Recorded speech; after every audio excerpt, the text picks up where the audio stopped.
Okay, and we're back in the garage. We've got the pieces all set ready to go. They've been stained. As you can see, the stain took pretty nicely. So you've got a kind of nice dark stain all the way around. Legs turned out quite nice as well. You got a nice dark kind of finish to them. You can see a little bit closer there. Nice and smooth, looks really good. Because the fact that the last videos took forever to update, I'm going to end up doing these in little shorter segments, so they won't be 20 minutes long. But I do want to set you up with what is the setup going to look like, and then in the next video we're going to actually put the first coat on. What we're going to start with is a test. You grab yourself a nice piece of like a white t-shirt or something like that. You want some white cloth, or at least a light color. Like I said, this stuff says that it dries in an hour. I left it downstairs in a drying environment. I mean, a really nice, warm, air moving around kind of environment. So theoretically it should be dry, but not everything is as it seems, especially with darker stain. And if you start doing this top coating while you've got stain that's not quite dry, there's some things that you got to deal with. So one of the things I do is I just like to take a dry rag and kind of run it over there. You know, a little dust, but actually you can't really even see it. What I worry about is when you get a dark stain on there. So it's letting loose a little bit, not too much. I mean, just a little smudge. You can barely see it in the light. There we go, little bit of smudge in there, but nothing worth writing home about. So that means that we're going to get started with the glossing.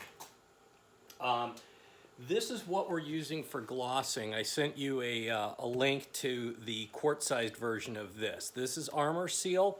It comes from General Finishes. I use the semi-gloss for pretty much everything. They have three types of finishes with this in terms of the shininess of the finish. There's a matte finish, there's a semi-gloss, and then there's a gloss.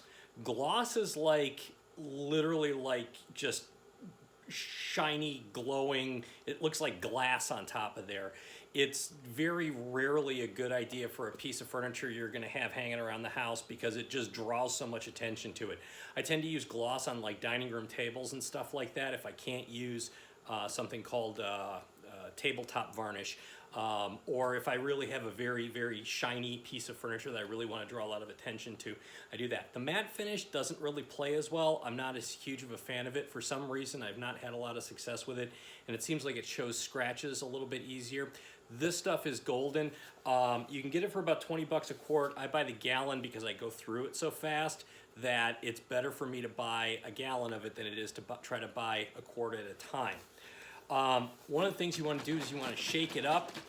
If you get it in the quart, you can either shake it or you can open it up and stir it. But since I've got the gallon jug here, I'm going to do that. If you decide to get the gallon, I mean, you're going to use a lot of it. But the big trick is that you don't want air getting into this thing. So it comes with a nice little foil seal on the top. When I try to deal with the seal, what I want to do is I want to try to peel it up. I don't want to rip it, and I just want to ease it back. Yeah, so you kind of get the idea here of how it's supposed to look. You want to just have it open a little bit. The other thing is that you never want to let the edging here get too full of schmutz that you don't clean up. This is your tuna tin. I guess mine's a shrimp tin, but same basic idea. You want it about this width, about this depth. 1 cup will probably do you. At the end of the day, you know, you start with something this small, you use what you need to, and then if you need more, you can always put more in there. If you put something really big out there, you've kind of wasted material if you have to. So you kind of pour this in there, and get it most of the way, and then put her down, grab your little rag, wipe that edge to make sure that that's clean, otherwise it won't get a firm seal between the cap and the thing. I press the seal down there again, and then I close her up nice and tight because you don't want the air getting in there. If this thing starts getting air, you'll start noticing it gets thicker, it gets clumpier, and you don't want that. Brush, poly little foam brush. The kind that I use, they're called, let's see if we can get that on the screen there. Yeah, you can see that. Poly brushes, you get them at most places like a Menards or something like that. They're about somewhere between 60 and 75 cents a piece. This is another thing that I tell people, do not cheap out on.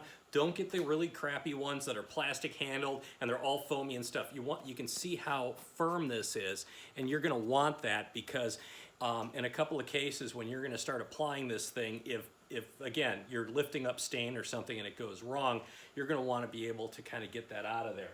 So what I'm gonna do is I'm gonna start applying this to these pieces, and then I'm going to talk you through this. But again, these are the pieces that you want. You want some extra t-shirt laying around, your nice foam brush. You're going to go through 3 of these because it's going to take 3 layers, and you want your armor seal and your shrimp or your tuna can. Okay, so when we get back together, we're going to start the glossing process.